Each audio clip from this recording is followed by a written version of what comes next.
Bienvenidos a Atomics Live número 25, como mi edad, aunque me veo más señor. Aquí a mi lado tengo a mi favorito de todos, que es Yoshi. Y Yoshi es se puede decir el fan número 1 del Nintendo 64, no sé por qué. No hay varios. Y ahí hay uno también. Bueno, ¿cuál es tu Twitter, carnal? Es señor 64, no, señor Pixel. Señor 64. También Señor tenemos Pixel. estrenado recién salidito del horno a Jorge Uroboros. Aquí es galeno él. ¿Qué pasa? ¿Cuál es tu Twitter, güey? Uroboros. Ok, Uroboros con B chica. ya está. Y también tenemos, permítame, tómame primero. O sea, prepárense, güey, para el galán de la del Valle, el galán de balneario. Aquí es Claudio. Ay, qué serio está. ¿Cuál es tu Twitter, Claudio? @elclavo. ¿Y por qué le pusiste así? Por buena onda. Por buena onda. Por buena onda. En la cámara tenemos nada más y nada menos que a una persona muy valiente, que es Melvin Lara. También está... ¡Wow, güey! Tenemos también aquí al más o menos recién estrenado, pero que ya se nos pasó el efecto de emoción, Punisher, que sigue siendo guapísimo también. El efecto de emoción. ¡No mames, güey! ¿Cuál es tu Twitter, güey? Mi Twitter es Punisher 4, güey. Voy a cambiar, voy a quitarle el 4. Es muy complicado. Es como banda, güey. Oye, pero ¿por qué siempre es extremo, güey? Es aquí de Mara Salvatrucha versión güero. Aquí. ¿Cómo están? Y aquí también tenemos al antes botas de Yamauchi, ahora control de tanque de Resident Evil, recién atropellado, pero aquí, Rollman. ¿Cómo están? ¿Sobrevivimos? ¿Cuál es tu Twitter, Rollman? @Rollman. Dificilísimo. ¿Cuál es tu truco? Para que te atropellen, ¿cómo le haces? ¿Cómo le haces? Dicen que juego mal Frogger, entonces... Ya le da, se siente, güey. Oye, y mucho, güey. ¿Qué? ¿A dónde vas? Aquí vengo, güey. Es que antes de que empecemos, hay que aclarar que tenemos varias sorpresas. Vamos a estar regalando ¡Sorpresa! ¿Qué vas a regalar, Punisher? En esta ocasión. Como el de Chabelo. No es como de. No, pero sí. Cielo. Sí. Xochitl. Xochitl. En esta ocasión vamos a regalar 5 bolsitas de Uncharted que nos dio PlayStation. ¿Qué traen en su interior? Ábrelas. Vamos a abrirlas. Acompáñenme. Puta madre, pinche botón culero. ¿Verdad? Tenemos un hermoso cuaderno. ¿Qué trae adentro? ¿Qué trae adentro? Para el regreso a clases. Hojas para regreso a clase. Con varias ilustraciones a todo color. Ad hoc al PlayStation Network, obviamente. ¿Qué más trae? Tenemos algo para el PSP. Su pinche... Una plumita para el regreso a clase. Muy ad hoc al estilo. ¿Cómo? Enséñaselas bien, güey. Está bien padre. Con todo el movimiento. Así como si fuéramos a escribir algo interesante. ¿Cómo escribes tú, Punisher? Firma, güey. Oye, Punisher, que tu autógrafo, que la chingada, que... Esa ya va firmada, güey. Ya va firmada para todos. Va firmada este cuadernito. Vamos a Va ver. firmado por Punisher. Y su 4. Tenemos también una carterita. Enséñales la cartera, cómo está. La cartera viene con zipper. Y no trae varo, Y no trae varo. Échale uno de 20. para la cooperativa de la primaria, güey. Tenemos también, obviamente, aquí para verse muy hardcore. La Renzo le encantaban esas mamadas. Para echar el- Para el sudorcito. Sí, de la toma. El sudorcito así, para que se junte la mugrita así. Tenemos Ese está chingón. para el celular. Está increíble. Ese ni yo. Sackboy. Es un mini Sackboy, bien padre. Sí, amigos, es un Sackboy. Yes. Y tenemos obviamente un hermoso USB de 2 gigas. Esto es lo mejor de todo. Por el puro logo, nada más. Yo quería varo, dice un güey. ¿Y cómo los vas a regalar, papá? ¿Cómo vamos a arreglar? Claudio les va a poner una pequeña trivia. No sabía. Una pequeña trivia secreta que él nada más sabe que hasta ahorita acaba de enterar. No. Y bueno, es todo. Y también No, y eso es lo mejor, güey. No. Eso es lo mejor. No te los claves, güey. Avatar para PSP. Pero aclara que esa parte, porque no va con. Ah, no, sáquense, esta es otra cosa. O sea, son regalos separados y obviamente para los usuarios de Xbox. Avatar The Game, que va así, así de Va así. No, pero échale ponche. Avatar The Game. Qué bárbaro. Qué Qué bárbaro. bárbaro. Y también va a ser una trivia ahí obviamente en el chat. Sí. No, pero bueno, esos son los regalos. Oye, de esta Navidad. ¿y estos regalos qué necesitas? Para que te los regalen. Ahí te va. Ya, Vivir en el DF, ¿no? Vivir en el DF, por favor. Después regalamos O sea, a todos. el vato de playa. Sí, o sea, tienen que venir el vato de Playa del Carmen, tienes tu playa, güey. O sea, Invítanos a la playa y tal les vamos, güey. Pero bueno, esos son los regalitos. ¡Feliz Navidad! Pero contigo, güey. Andan muy chistosos, jóvenes. Que esta temática, bueno, se va a hacer después lo de la trivia, ¿no? Si la bolsa debe traer una galería porno de Asher, me parece que sí. Me parece que sí trae porno de barba. Barba porn. Barbafilia, güey. Barba pron. Esto lo va a cortar Melvin en el programa. Todo el principio, güey. Todo el principio córtalo, Melvin, no mames. Ah. ¿Cómo que lo que yo diga, güey? ¿Cómo ves este rebelde, güey?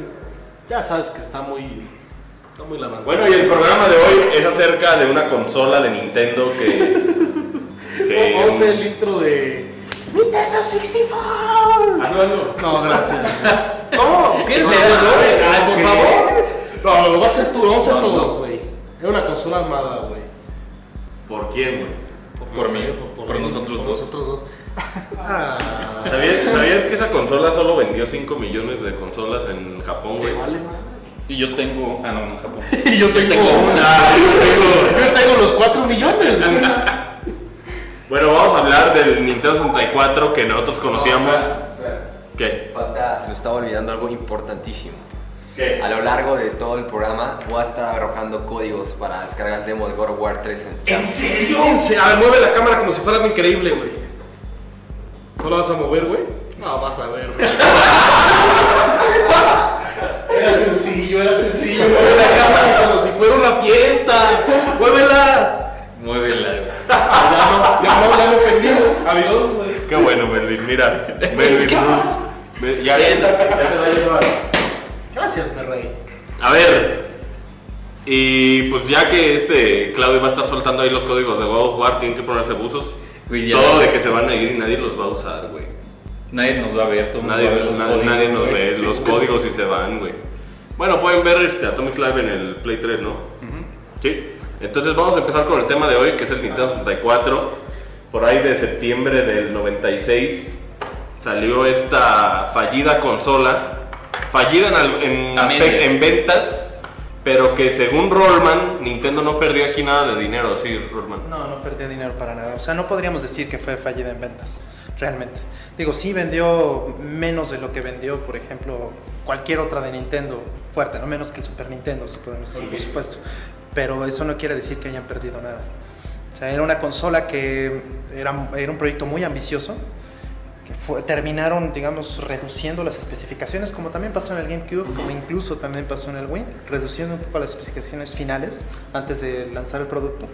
Y bueno, pues eso resultó en que tuvieran muchos problemas con el desarrollo de juegos, con la continuidad de licencias, con la continuidad de cosas que pudieron haber hecho muy bien en otras consolas, ¿no?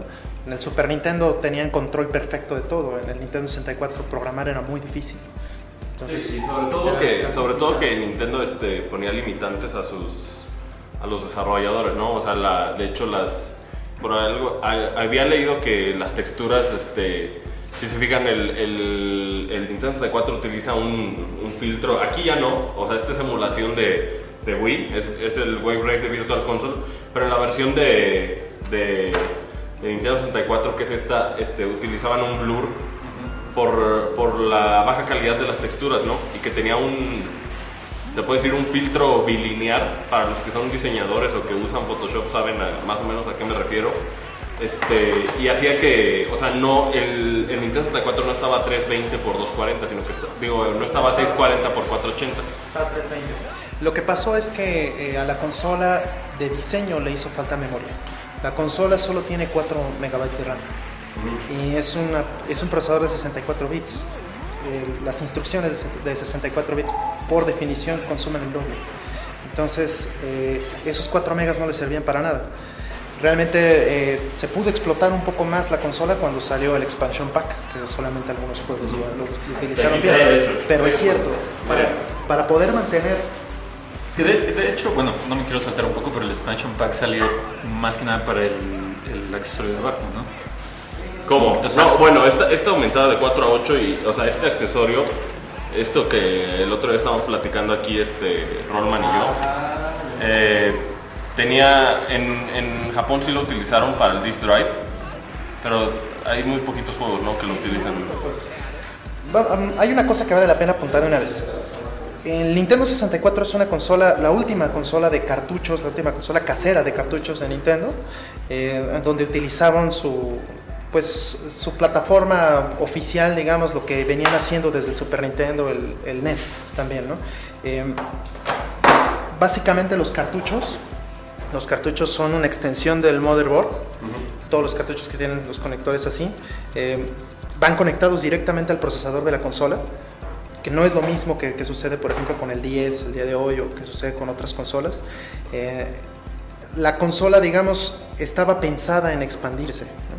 Como también el Super Nintendo, cuando algunos juegos traían sus chips, en el NES también, que traían sus mappers de memoria, etc. Esa filosofía de Nintendo de mantener parte de la tecnología en el cartucho fue una de las cosas que los llevaron a la cima. De hecho, hay una patente en la que Nintendo desarrolló un chip, que es el lockout chip, que va dentro de este cartucho, en cada uno del 64 hacia atrás. Y ese lockout chip, digamos, fue lo que le permitía licenciar únicamente a quienes quisieran, ¿no? Únicamente tener control del contenido a quien tuviera, digamos, una licencia oficial de Nintendo. Cualquiera que hiciera un cartucho que no fuera oficial de Nintendo tendría que romper esa patente y podía ser demandado. Entonces era parte de eso. El imperio de Nintendo se basó mucho en ese chip, y también fue su perdición cuando vino el CD, ¿no? Esto se debe, o sea, muchos, de hecho, en la fecha, en 1996, desde el 94 estaba el PlayStation con el formato del CD. Muchos dicen, a ver, ¿por qué Nintendo no utilizó el CD, no? Lo que pasa es que Nintendo, de alguna manera, tenía malas experiencias con el formato. No sé por qué Nintendo decidió, de alguna manera, como echarle la culpa a esto, al CDI y a la mala suerte que tuvieron ahí. Y decidieron mejor irse por esta tecnología que les había dado pues tanto dinero, ¿no?, a lo largo de los años. Así es, pero no supieron aprovechar el momento para dejar atrás esta tecnología, ¿no? Tuvieron que perder, digamos, en esta generación de consolas para poder dejar atrás ese formato finalmente, y que el GameCube ya fuera un formato de disco. Básicamente es porque los cartuchos, pues si Nintendo tenía el control de hacer toda la fabricación, desde la carcasa, los conectores, todos los chips que van dentro, el chip que les acabo de mencionar de Lockout, básicamente lo que tenía era un monopolio sobre toda la tecnología y el código, el contenido que fuera a ir dentro de estos cartuchos. Entonces eso no lo podían tener en un CD, porque el CD no era propiedad de Nintendo, ¿no? Entonces eso iba a resultar en que ellos perdieran de alguna forma control, ¿no? Al menos así lo veían. Hoy día es diferente. Sí, cabe aclarar que los juegos de Nintendo 64, lo que es First Party, se vendió muy bien. O sea, de alguna manera hay excepciones, obviamente, como Turok, que ahorita vamos a mencionar, o como los juegos de Rare. Pero Nintendo era muy caro para los desarrolladores el uso de esta tecnología, ¿no?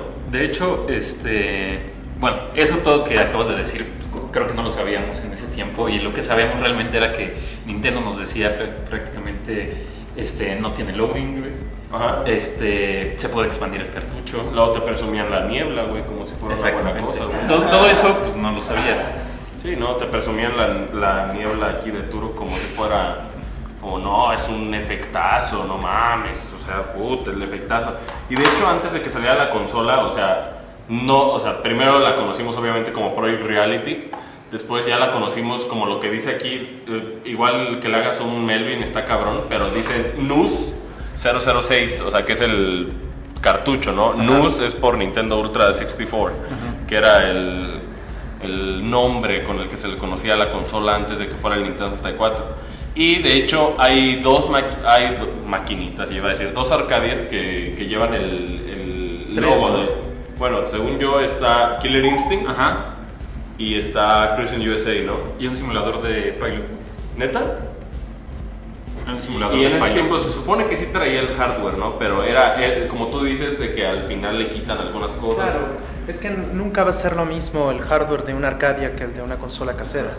O sea, incluso los juegos de Arcadia que estuvieron basados en el PlayStation, que por ejemplo era el Soul Calibur. Ajá, o el Soul Edge o Tekken 3, claro, por ejemplo, esos estuvieron basados en uno que se llamaba el Sistema 33 y era básicamente un PlayStation 1. Pimpeado por nada, claro, ¿no? Pimpeado con mayor resolución, mayor CPU, mayor capacidad de memoria, mayor capacidad de todo, ¿no? Pero básicamente era un PlayStation, ¿no? De hecho, ahorita que mencionabas el Project Reality, había varios juegos, ¿no?, que iban a salir aparte de esos tres y fueron cancelados muchos. Uno de ellos era Final Fantasy VII, ¿no?, que originalmente iba a salir en el Super Nintendo. Nintendo. De hecho, Dragon Quest también tenía planes para salir en el... Pues sí, iba a salir en el Super Nintendo, luego dijeron va a salir para el 64 y al final se fueron para... Sí, bueno, pero también Dragon Quest ha sido una serie muy convenenciera. Lo siento. Mega Man me llama. No, ha sido una serie bastante convenenciera a lo largo de los años, ¿no? Siempre ha estado con la consola que le conviene, siempre ha estado, por ejemplo, cuando el Play 2 era el más exitoso, se fueron al Play 2, cuando el 10 es ahorita el más exitoso, Dragon Quest 9 es la respuesta a todo eso. Claro, ellos tienen esa ventaja porque no son fabricantes de hardware, no tienen que ser realmente leales a nadie más que a su negocio, ¿no? Entonces, si hay una consola donde tenga sentido poner un Final Fantasy, pues lo van a hacer. El problema que había con los cartuchos es que comparado con un CD, la diferencia es de 100 veces el costo. 100 veces. Espacio, ¿no? También. Digo, había mucha, o sea, es mucho menor la capacidad de sí, y por ahí vimos unos experimentos rarísimos al final de la vida de la consola, ¿no? Por ejemplo, el capricho ese de Resident Evil 2 y de que trajera bueno, aunque Resident Evil 2 es lo mismo que Bad Fur Day, o sea, en cuanto a tecnología, el cartucho es lo mismo, ¿no? Son 512 megabits. Ajá. Es enorme. Y pues bueno, igual y hablar ahorita de Conker es adelantarnos a toda la...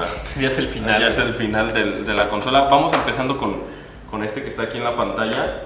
Es un juego que salió por ahí de las fechas, o sea, en Japón salió por cuando se lanzó en América, el Nintendo 64, y fue diseñado ahí por Shigeru Miyamoto. El principio tenía como un diseño futurista, así de... Eran como naves. Era como un pedo como Wipeout, pero acuático, como Hydro Thunder de Exactamente, ¿no? Y aquí... Que aparte vimos un buen de videos, ¿no? O sea, el juego yo creo que estaba en una etapa muy... O sea, casi terminada, cuando eran...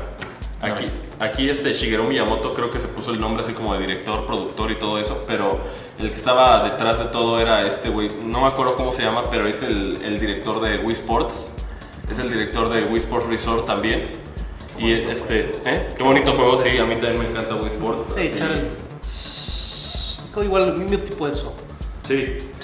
Y aquí no le estoy dando el avión, cabrón. O sea, aquí Wave Race estaba utilizando, según Shigeru Miyamoto, estaba utilizando el 80% de la consola, ¿no? Eso se dice casi siempre que sale una consola de no, está utilizando. Eso siempre se ha dicho, siempre. De que no, Uncharted 2 usa el 60. Y después van a decir, no, usaba el 63.34 o chingaderas así. Entonces, siempre nos encontramos con cosas así, pero a la fecha sigue siendo un juego que no tenemos aquí el control de 64, pero que el control se nota la mano de Miyamoto. Yo creo que lo más importante o una de las prioridades a la hora de que él desarrolla es el control y cómo se siente, ¿no? De hecho, nos platicaba aquí Rollman hace poco que había cuando estuvieron desarrollando estos güeyes, no me acuerdo cómo se llaman, que hicieron Excitebike 64. Blackfield. Shigeru Miyamoto fue a visitarlos por 2 horas. Ajá. Y según esas 2 horas Habló cambió sobre toda la onda del control de que les dijo, a ver güeyes, yo cuando presiono un botón quiero que la moto reaccione así. Obviamente porque Excitebike fue creado por él, ¿no? Ajá. Entonces estos güeyes igual y decían, no, voy a acelerar con A y luego aprieto Z y acá. Bueno, que siempre estaba. Y Miyamoto les dijo, a ver, aguanten güeyes. Para hacer esto el jugador espera que reaccione así. Y según eso, esas 2 horas cambiaron el rumbo del juego. Ajá. A que tuviera buenas reseñas. De hecho, el juego por toda la prensa tiene buenas reseñas, ¿no? Aunque casi y nadie muy lo del lado jugó. yo lo tengo, pero bueno, Artemio, se quedó ahí. Artemio que no llegó, pero sí iba a venir. No, chocó contra un helicóptero. ¿Un helicóptero? Sí, venía así. ¿A él no lo atropellaron? No, un coche, no, un helicóptero. Algo quería decir del control, que a lo mejor la consola técnicamente, la consola no es tan, o sea, no evolucionó tanto, ni cambió la industria, pero yo creo que el control de 64 sí, en muchos sentidos. Ajá. O sea, incorporó el Rumble Pack, incorporó el stick análogo. Ajá, exactamente. PlayStation tuvo que poner stick análogo después de que salió el Nintendo 64 con eso, ¿no? Claro, esa revisión se ve completamente obligada por el control del Nintendo 64, ¿no? O sea, el hecho de que... Y ya el DualShock, o sea, ya es una nacada que después le salió bien. ¿Por dónde está el DualShock? Este es un 6-axis, este no es un DualShock, no vibra, pero pues metió aquí, me imagino que la ideología de Sony fue, tú le metes un análogo, yo le meto 2, cabrón. Y y le metió vibración, ya después Nintendo se puso al tiro, creo. Fue primero el Rumble Pack de Nintendo. Fue primero el Rumble Pack. De hecho, Nintendo no infringe esa patente porque hay una compañía que demandó tanto a Microsoft como a Sony por el Rumble, pero Nintendo no infringe la manera en la que ellos lo hicieron. Ellos tenían esa tecnología antes. Aparte, el control como que estaba hecho especialmente para jugar juegos en 3D, ¿no? O sea, Sí, de hecho, fue hecho para aquí, mover es donde, las cámaras y todo eso. aquí es donde entramos a Mario 64, que ya hicimos un Atomic Live enteramente acerca de Mario, pero que vamos a mencionarlo un poquito porque el juego, si se clavan en el control del Nintendo 64, está hecho, parece que el Nintendo EAD les dijeron a los que estaban haciendo el hardware, les dijeron, güey, yo quiero que el control pueda hacer esto, pueda jalar así, y en su mayoría son controles que jalan para esto, ¿no? O sea, Nintendo como que obedece al team que hace a Mario. O siempre tienen a Mario en mente para la hora. Igual y en el Wii, quién sabe, o sea, igual en el Wii ya cambia, ya es basado en Wii Sports, ¿no? Así es, en el GameCube también. O sea, hasta el Nintendo 64 Mario era la franquicia más importante de Nintendo. Todo lo que hacían tenía que estar relacionado a Mario. Entonces, el desarrollo de la consola, el desarrollo del control, el desarrollo del primer juego de lanzamiento, todo estuvo basado en la nueva tecnología que iba a hacer mover a Mario. Claro, aquí en el GameCube ya se nota aunque Mario 64 es el juego más vendido en todo el 64, Ocarina of Time no se queda tan atrás, y la ideología del control de GameCube está basada en los ítems de Zelda, ¿no? Ajá. Estos son ítems de Zelda, aquí va tu hookshot, aquí va tu, no sé, tu martillo, Arco, lo tu que arco, quieras. martillo, ajá. Ponle lo que quieras. Y también aquí el salchichón control de GameCube, pues está basado, o sea, Nintendo siempre maneja esta consolas así como que, güey, estamos trabajando para nosotros, güey, si los desarrolladores acóplense este pedo, ¿no?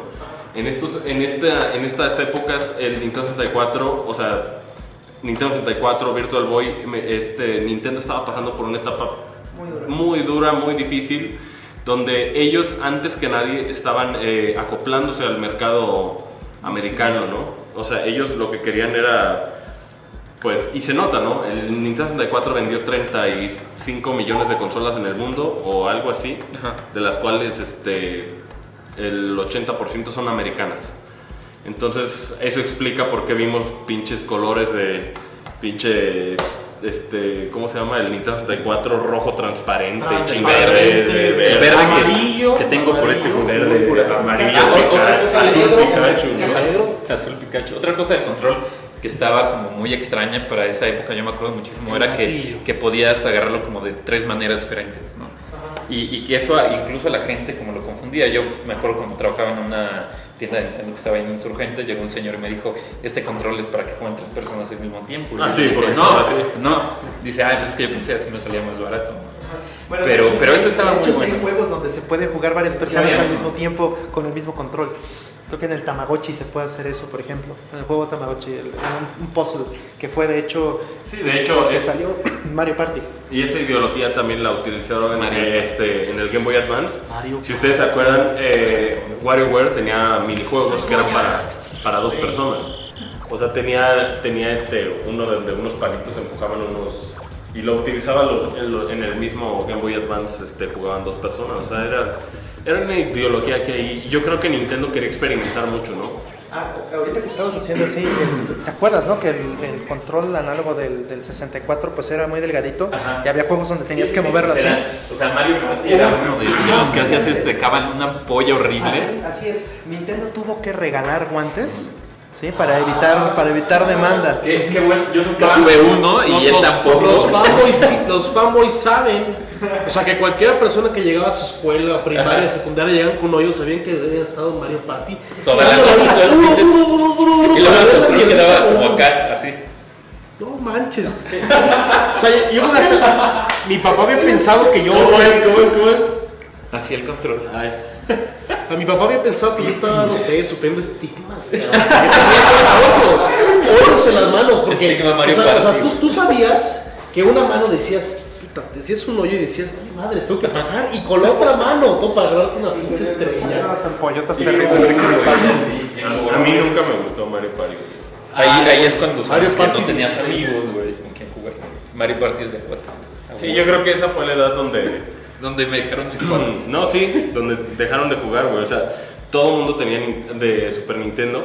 Y a la hora del Nintendo 64 hubo güeyes que ya, aquí me rindo, ¿no? No pudieron con el gasto. Además, por los temas de los costos de fabricación de los cartuchos, el Nintendo 64 era realmente caro. Sí. Era incluso más caro de lo que son hoy los juegos para PlayStation 3 o Xbox 360. Bueno, ahorita ya están al tiro. O sea, los juegos valen $1,000. Por ejemplo, un New Super Mario Bros.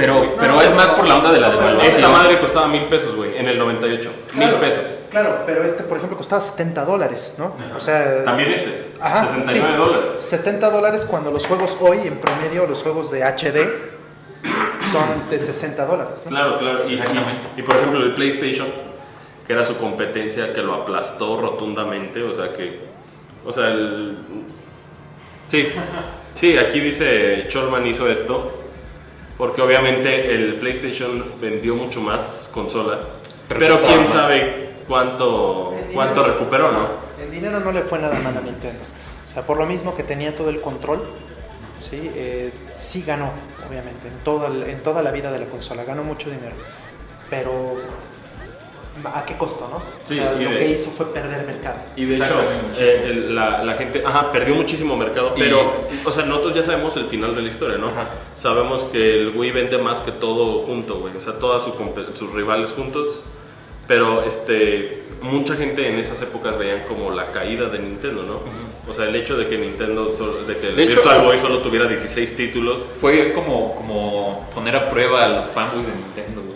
O sea, los que salieron de ahí todavía queriendo Nintendo eran verdaderamente hardcore fans de Nintendo. Pero es que yo sí quería Nintendo. Mira, yo tenía mi Nintendo 64, pero jamás hubiera podido sobrevivir como videojugador esa generación si no hubiera sido por el PlayStation, güey. O sea, yo ya estaba acostumbrado a esperar por juegos, güey, porque el Nintendo 64, sus juegos estaban muy, muy espaciados. Sí, eran como 1 o 2 realmente buenos al año.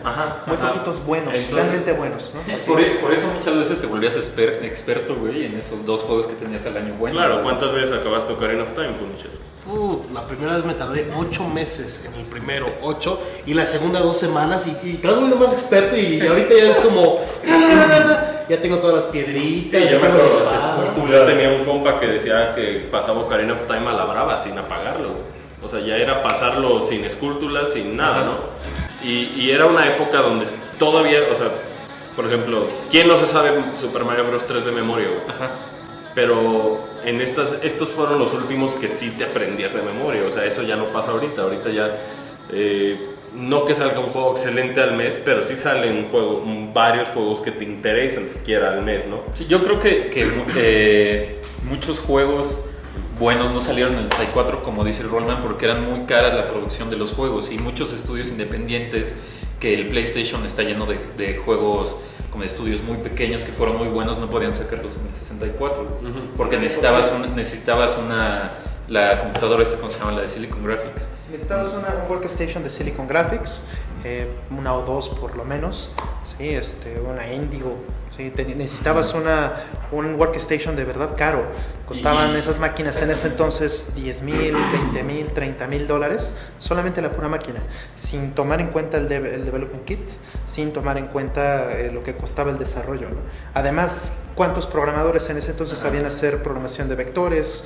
¿Cuántos sabían utilizar procesadores de 64 bits? Etcétera. O sea, era difícil, realmente difícil. Yo quería que estuviera aquí Artemio porque él hace poquito y yo platicábamos de que en sí, bueno, quizás aquí en México, yo me atrevería a decir, veníamos de una generación de Nintendo, ¿no? Aunque él era de Sega, la mayoría de nosotros veníamos de parte de Nintendo, o sea, nosotros qué esperanzas que de inicio aquí pegara el PlayStation, ¿no? Hablo al inicio. Entonces para nosotros estas eran las primeras experiencias en 3D. Y Artemio tenía un punto donde él decía que cuando entró el 3D todo valió madre, güey. Porque fue como empezar de nuevo, güey. Fue como cuando los juegos en 2D llegaron a la perfección en cuanto a animación de sprites. O sea, si un ejemplo es Chrono Trigger, si ustedes se meten a ver todas las animaciones que tiene cada uno de los personajes, es un pedo de que tú dices, güey, aquí ya estos güeyes dominaban el 2D, dominaban los sprites y dominaban toda su cuadrícula que tenían en 320 x 240, ¿no? Que era la resolución. Cuando entra el Nintendo 64, se mantiene todavía en 320 x 240 y ya era algo muy primitivo. O sea, la gente no sabía hacer 3D. O sea, simplemente no sabían, güey. O sea, estaban experimentando con cosas quizás en esos tiempos nosotros veíamos como algo fantástico Mario 64, pero nos damos cuenta, si profundizamos en el juego, nos damos cuenta de que el juego es un huesero, güey. Es un huesero de texturas, es un huesero de polígonos, o sea, es todo utilizado, es el control enfocado en Mario, que se juegue bien, y todo lo demás es como pues, externo, güey, no perfeccionado. Exactamente, es muy parecido a lo que pasó con el primer Mario, que era muy reciclado, y ya en el segundo y en el tercero ya se notaba como una evolución más en los gráficos, en los fondos, estaba como más detallado, y es eso, porque era un juego como de primera generación, que todavía no sabían bien qué onda. Lo comentamos ya en otros programas, es un juego que se desarrolló para una consola que no existía, ¿no? Entonces, como no existía la consola, no tenían el hardware fijo, el hardware final, pues ¿cómo van a hacer las estimaciones de cuántas texturas aguanta, de cuántos polígonos aguanta, de cuántas animaciones aguanta? No pueden hacer una estimación así a lo loco. Entonces era complicado realmente hacer un juego en ese entonces así. Sí, sigue siendo. Ya entrando a materia de juegos, o sea, no nos vamos a ir como por años. Aquí está Rogue Squadron. Rogue Squadron es muy importante, no solo porque el juego es bueno, buenísimo pues, sino porque creo que era el primer juego en utilizar 640 x 480 con el expansion pack. Sí, puede utilizar la resolución ya alta del Nintendo 64, la que debía haber utilizado la consola desde el principio tal vez, porque la resolución de la consola realmente es bastante baja. Pero bueno, requiere el expansion pack. Por lo mismo que les comentaba, 4 megas de memoria que tiene la consola para trabajar no son nada. Y Factor 5 empezó el desarrollo de este juego con un tech demo. Este tech demo era la batalla de Hoth del Imperio contraataca, y de ahí ya se alargaron a hacer el juego completo, y pues era como un Star Fox mucho más libre, ¿no? Sí. O sea, era como un... Y más lento también, ¿no? Un poco. O sea, en momentos era un poquito más lento, pero era súper bueno. O sea, venías de jugar un Star Fox que era súper rápido y muy rápido de acabar. De hecho, lo puedes acabar de volada. Y este era un poco más clavado. Yo me acuerdo que era como... O sea, todo el mundo lo tenía de mis cuates, pero porque era más fanboy de Star Wars. Es increíble, era un buen juego, era un excelente juego de naves. Pero yo hago mucho la comparación de que Rogue Squadron es Star Fox si lo hubieran creado americanos, güey. Sí. Entonces, Eso sí. si agarran Star Wars Rogue Squadron y lo ponen al lado de Star Fox 64, se dan cuenta de que obviamente Star Fox 64, música de Koji Kondo, diseño de Shigeru Miyamoto, y aparte tiene un approach mucho más japonés. Tiene la onda de que te puedes hacer tanque, tiene la onda de que te puedes ser un pinche submarino. Tiene, bueno, esto no está nada japonés porque ellos son como muy lineales a la hora de pensar, pero tenía ramificaciones, ¿no? Y aparte las ramificaciones eran, cada galaxia tenía el símbolo de un botón del control. Ajá. Entonces estaba la galaxia Y y la X, ya, así podías acabarlo como varias veces, ¿no? Sí, y Eso estaba bueno. era el juego que incluía el Rumble Pack, ¿no? O sea, venía en su cajota así. Así es. Y de hecho, en una entrevista que le hizo EGM a Miyamoto, él decía que este era su juego favorito de toda la historia. O sea, él decía que Star Fox 64 era el juego que él más disfrutaba, y todos nos quedamos así como que, pues sí lo disfruté, sí nos encantaba el multiplayer y todo, porque era el Halo de aquellos tiempos, güey. O sea, antes de GoldenEye. Ajá. Era el Halo, güey. Las retas de Las retas. Star Fox 64 estaban Aparte, buenísimas. yo creo que él ha de haber sido súper feliz porque los personajes por fin podían hablar. O sea, ya no, ya no era. Que tú tratabas de hallarle como sentido, ¿no? Como sentido así, wind damage, pero no decía wind damage, decía wind damage, o sea, no era nada, güey. Y ya después es follow me, Fox, y la chingada, y esos diálogos que todos y sabemos de ver. diciendo help me, Fox, a cada rato, cabrón. Sí, horrible. Bueno, eso estaba chido. Y Falco No era siendo parte de él, digamos. exageradamente mamón, ¿no? Falco, Ajá. así como Falco fue uno de los así como- personajes mamones. Sí, y los claro, primeros. y que te quedabas pensando así de, a ver, Fox, ¿por qué no le das un puto tiro a Falco por hocicón, güey? A ver, y Falco era emo también, entonces, igual que Protoman, Eran amigos. todo juego japonés tiene su emo, ¿Cómo tiene se su llamaba el malo de Star Fox?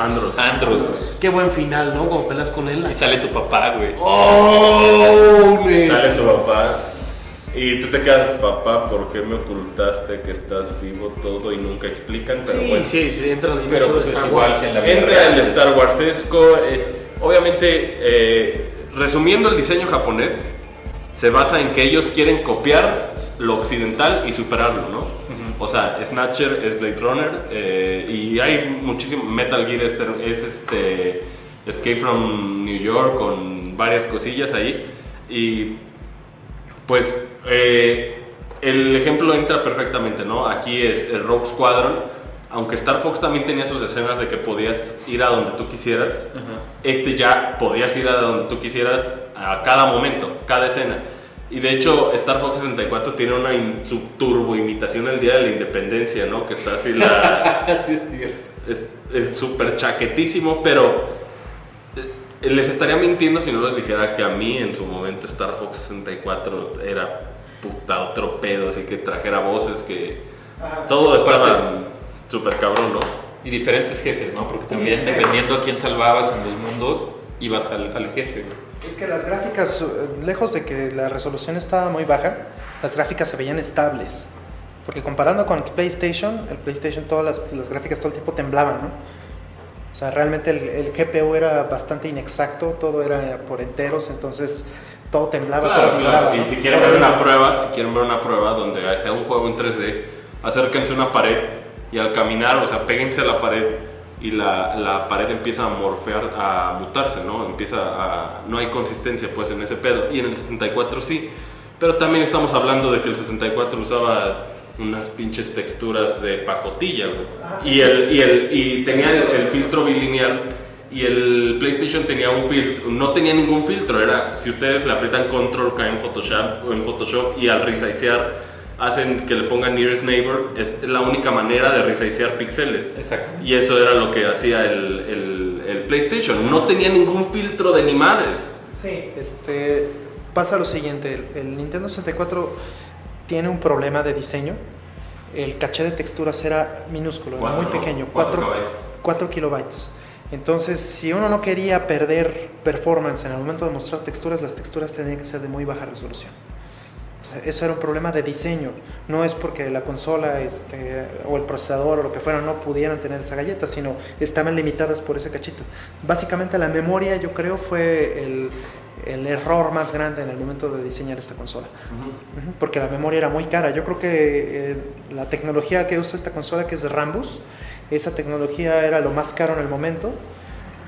Supuestamente era la que podía dar el ancho, pero el problema fue que a la hora de producirlo los costos eran demasiado altos. Entonces no le pusieron la memoria que debía tener. Y de hecho, a la larga nos hemos dado cuenta de que, por ejemplo, yo los invito a que pongan Vagrant Story en su PlayStation 1, y aunque las texturas no tienen ningún filtro, se ven mucho mejores, ¿no? Y aparte, no sé por qué Nintendo se clavó tanto en hacer filtros borrosos, siendo que con los años, sí, claro, siendo que con los años no iban a envejecer tan bien sus juegos, ¿no? Como se puede decir que los que están bien hechos en PlayStation envejecieron. Ahí está el ejemplo de Vagrant Story. Y por ejemplo, otro asunto aquí es que aunque por ejemplo Zelda trae EEPROM para grabar tus partidas, también tenía no tenemos aquí el control, se le olvidó aquí a... Güey, yo dije, seguro alguien va a traer el control. Si trae la consola. Tenía un slot el control. que una chingaderita que era como si les tapara esto, que le metías detrás del control y era el controller pack, ¿no? El famoso, que era nada más y nada menos que una memory card. Me acuerdo, era Ajá. imposible jugar sin esa cosa, ¿no? Bueno, en el algo Play sí no tú puedes grabar, ¿no? Es una cosita. Generalmente los títulos que hacía Nintendo sí puedes grabar, pero para reducir costos yo creo, supongo. O para aumentar ganancias. O para aumentar ganancias, pues inventarás. Digo que en el Play no tenías de otra, güey. Lo que pasa es que como fue la primera consola que tenía 4 slots para Eso es muy control, importante también. fue la primera consola, eso redefinió la industria, eso sí, digamos, aunque no haya sido la consola más vendida de su tiempo, sí implementó cosas que se siguen usando hasta la fecha. La parte de los controles fue importante porque era una consola pensada en multiplayer, totalmente pensada en multiplayer. Entonces cada control tenía que tener su propia interfaz para su tarjeta de memoria, ¿no? Para su memory pack. Sí, de hecho, cuando estaban desarrollando Mario 64, o sea, Super Mario 64, el primer demo tenía a Luigi controlándolo al mismo tiempo, o sea, tenía un split screen. Esto obviamente son leyendas. Y tenía el split screen que en un lado veías a Mario y en el otro veías a Luigi. Y Nintendo al final no pudo hacerlo funcionar de la manera adecuada y lo descartaron y se enfocaron en hacer la aventura para una sola persona. Pero sí, o sea, se nota, por ejemplo, vamos ahora a hablar un poquito de Mario Kart 64, que Mario Kart 64, de alguna manera el Nintendo 64 llevaba el estandarte del split screen. O sea, ellos decían, la mayoría de nuestros juegos first party van a tener split screen cuando se deba, ¿no? Obviamente un Zelda no tiene multiplayer en estas alturas. Y nace Mario Kart 64, que a mí me gusta mucho, o sea, me parece que es el peor Mario Kart, pero no por eso es malo, ¿no? O sea, sino dentro de lo bueno que son todos los Mario Kart, se me hace el peorcito.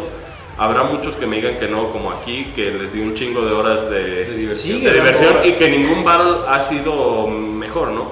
O sea, yo me refiero al single player de Mario Kart, jamás, o sea, las pistas estaban larguísimas, estaban súper truqueables. En cuanto, no tengo ninguna queja del multiplayer, porque me encantaba, ¿cómo se llamaba esta? Que era una dona, güey, que nada más era una dona y que había lava abajo, güey.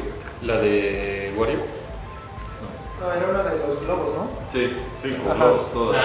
Ya, del multiplayer. Ajá. Sí, no me acuerdo. Y luego había otras que tenían pisos por arriba y la chingada, y pues, o sea, obviamente pasamos horas y horas jugando El esa problema con madre. ese juego fueron mucho también las gráficas, porque únicamente los escenarios son 3D. Ajá, lo demás son sprites. Todos son sprites, todos los personajes son 2D. Cada vuelta que dan son 8 sprites o 10 o no sé cuántos, ¿no? Ajá, imagínense con el 320 por 240 y siendo gráficas pre-renderadas se veía horrible, o sea, no era, o sea, si ahorita lo ponen en... Para la época se veía bien, pero tuvo una fecha de caducidad de un par de años, ¿no? En un par de años ya se veía espantoso. Sí, de hecho, ahí me van a matar, pero Crash Team Racing se veía mucho mejor. Diddy Kong Racing se veía mucho mejor, o sea, porque Diddy Kong Racing sí estaba usando no eran sprites, las llantas eran, creo. Las llantas eran y era el único juego que tenía, bueno, el único de los... Según yo, había dos juegos que manejaban a Conker como algo tierno. Uno era Diddy Kong Racing y el otro era uno de Game Boy que se llama Conker, quién sabe qué chingados, Tales de la chingada. Pasa también que el Nintendo 64 tenía un par de funciones avanzadas que solamente algunos lograron explotar. Ahorita en el tema de Diddy Kong, o por ejemplo también en el Banjo-Kazooie, o sea, solamente compañías como Rare que tenían como que ese enfoque muy técnico en ese entonces, llegaron a aprovechar lo que era un procesador extra que tenía el Nintendo 64, tenía un procesador de vectores. Entonces eso le permitía hacer un poco más de cosas, hacer más luces, hacer más texturas, hacer más, producir más cosas en tiempo real. Entonces solamente poquitos juegos llegaron a tener eso. Todos aquellos que no llegaron a ese nivel técnico no podían aprovechar estas funciones y tenían que hacer sus juegos pues con gráficas más chafas. Sí, y también hubo aquí varios noviazgos que tuvo Nintendo. Por ejemplo, el éxito que tuvo Turok, tanto Turok 1 como Turok 2. De hecho, Turok 3 también se vendió muy cabrón, pero fue un putazazo. O sea, es del juego. El 2 es el... a mí me parece que no es un buen juego, pero vendió muy bien. Pero no, o sea, y esta relación que tuvo Nintendo con Iguana, que antes trabajaba con Acclaim, se convirtió en Metroid Prime. Iguana son ahora Retro Studios.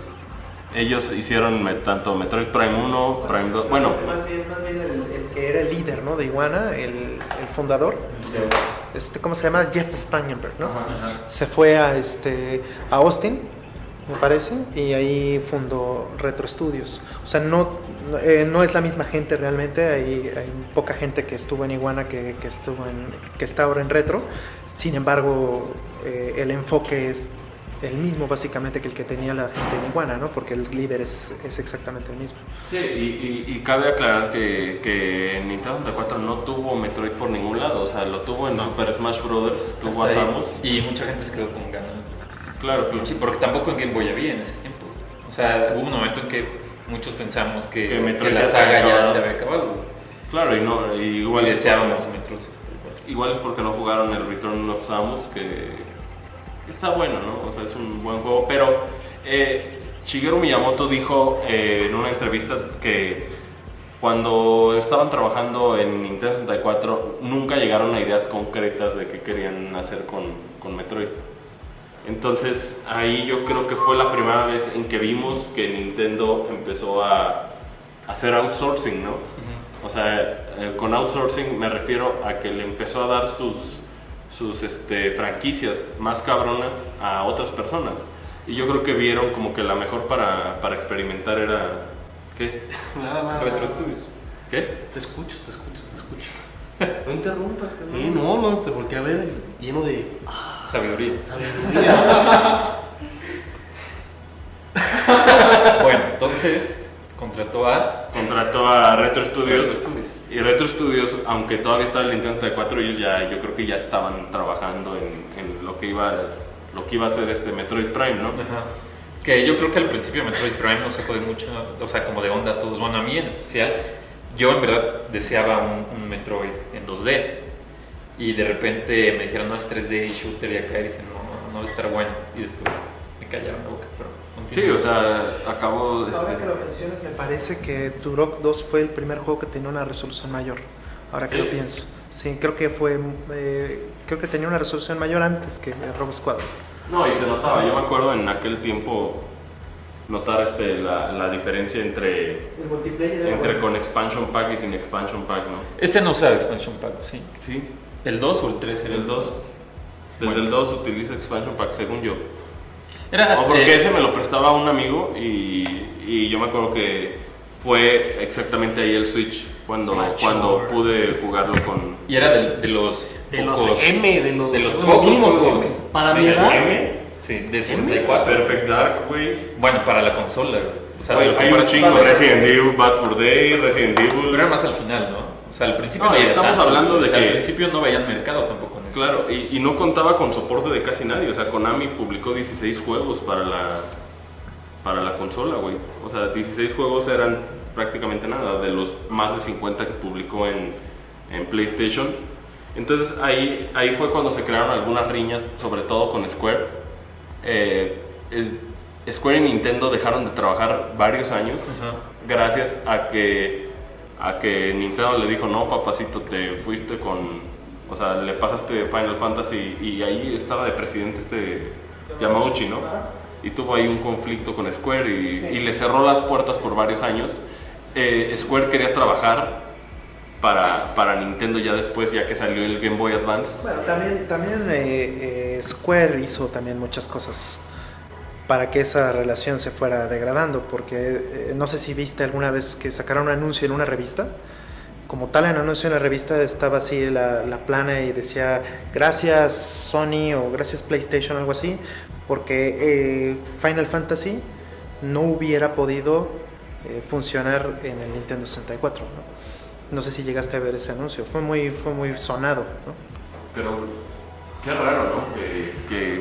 O sea, fue una situación compleja después de andar tan de novios, ¿no? Ellos, de Chrono Trigger, Final Fantasy VI, y ya tenían, si se fijan, la manera en que yo creo que se acontentaron fue con Final Fantasy Crystal Chronicles.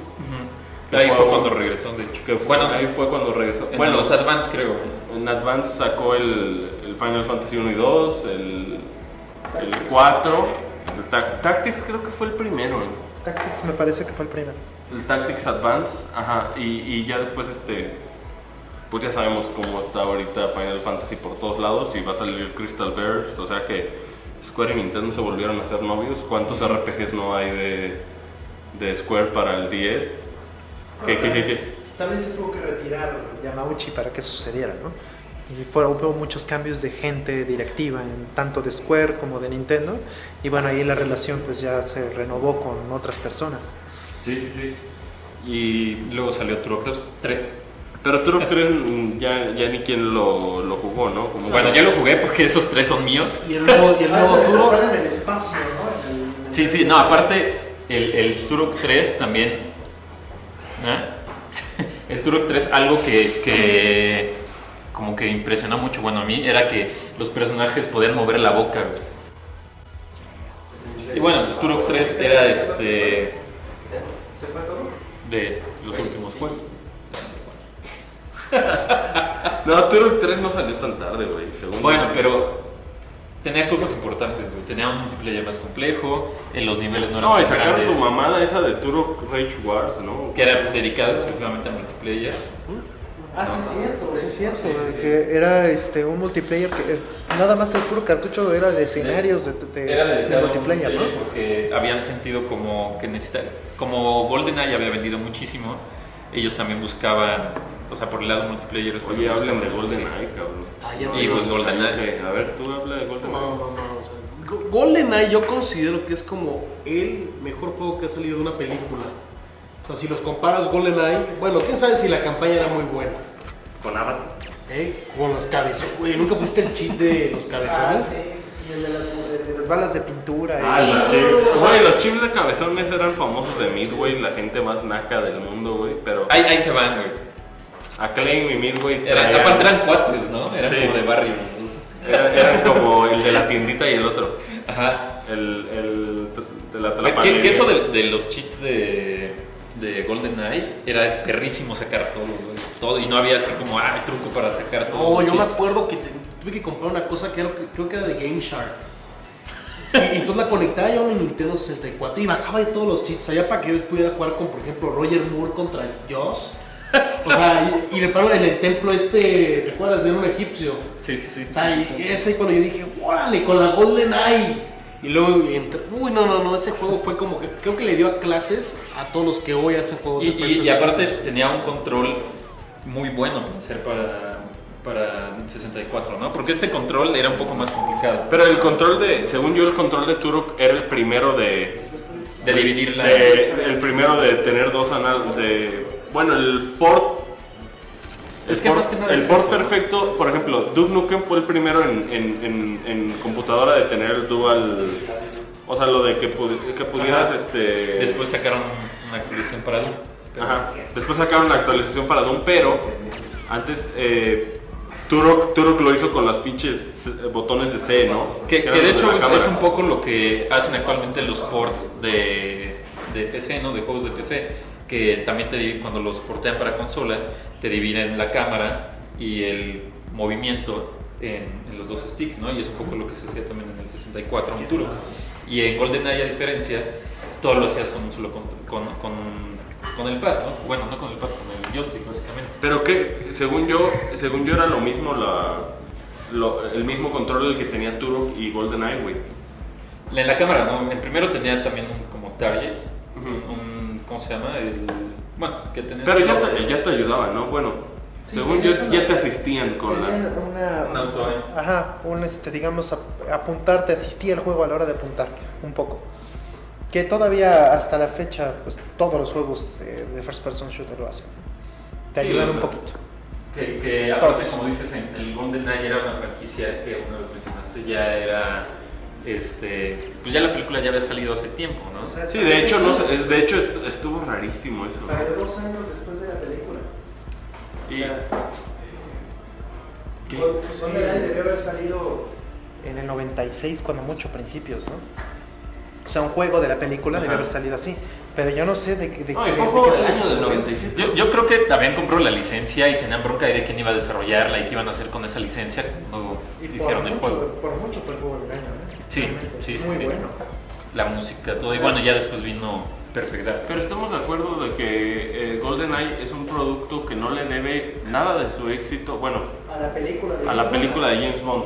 No. O sea, ahí Tenías es a Pierce Rare. Brosnan, güey. ¿Eh? Tenías a Pierce Brosnan en su Brosnan. animación. Brosnan, güey. O Brosnan, como quieras llamarle. Ajá. Aquí en México es así. O sea, tenías a Pierce totalmente cuadrado y nada más. Y ni los videos hablaban. De hecho, el juego respetaba mucho a la película, sí. Pero Rare era Más o menos. rarísimo, güey. De hecho, Rare tuvo unos productos, hasta la fecha sigue siendo raro, obviamente. Rare. Ajá. Rare raro. Pero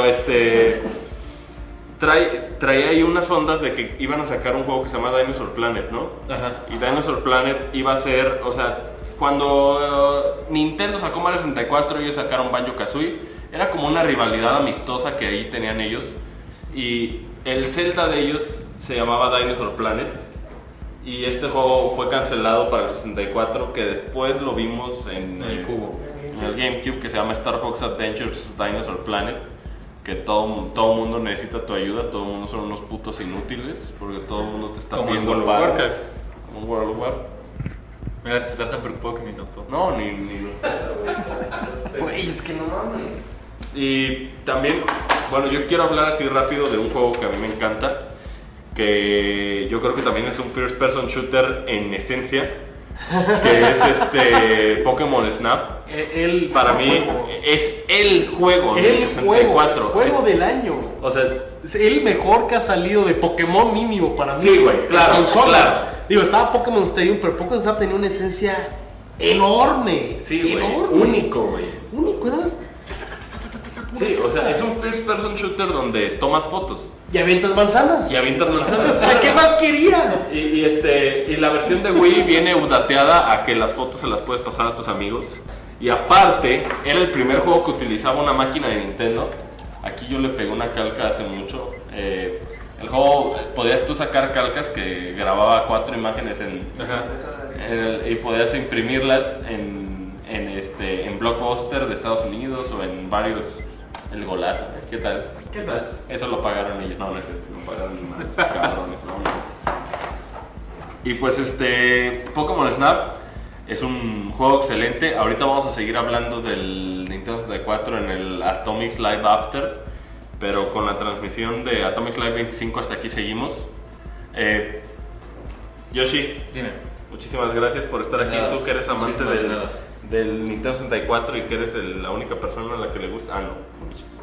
Soy la única persona al que le gusta este juego, creo, güey. No he conocido a nadie más que a mí. Sí, odiaba ese juego. A mí me gusta muchísimo, güey. Pero bueno, Odiaba. ya hablaremos de él El ahorita. problema es el backtracking, güey. O sea, te hacen regresar una y otra y otra y otra y otra. Eso no me gusta de los juegos de Rare. que para extender el juego te hacían regresar y regresar y regresar y regresar y toma las 500,000 notitas musicales y las 8,000 bananitas y lo que sea. Bueno, Punisher, Como siempre, un gusto estar aquí. siempre, Uroboros, estrenando, casi no habló, pero en el próximo va a hablar. Ajá. Claudio está tensísimo. Despídete. Melvin Lara, siempre tan guapo. Como si, botas de Yamauchi atropellado. Sí. Rollman. Ah, ya me pongo mi collarín. Y no se pierdan cada miércoles Versus Atomics, el nuevo stream que tenemos donde jugamos contra ustedes y yo soy bien malo y todos me unean. Pero pues así como que se defiende. Buen trabajo, ¿no? El primer Good juego. job, Good job. No, Nicely done. pero Nicely diles done. que el próximo miércoles vamos a armar la de Killzone también. Ah, sí, El próximo miércoles vamos a tener Killzone y vamos a tener Motorstorm Pacific Rift. O sea, ya van a poder entrarle los usuarios de PlayStation 3 también. Así que nos vemos en el próximo viernes y si están ahí en Versus Atomics, pues ahí nos vemos también. Bye.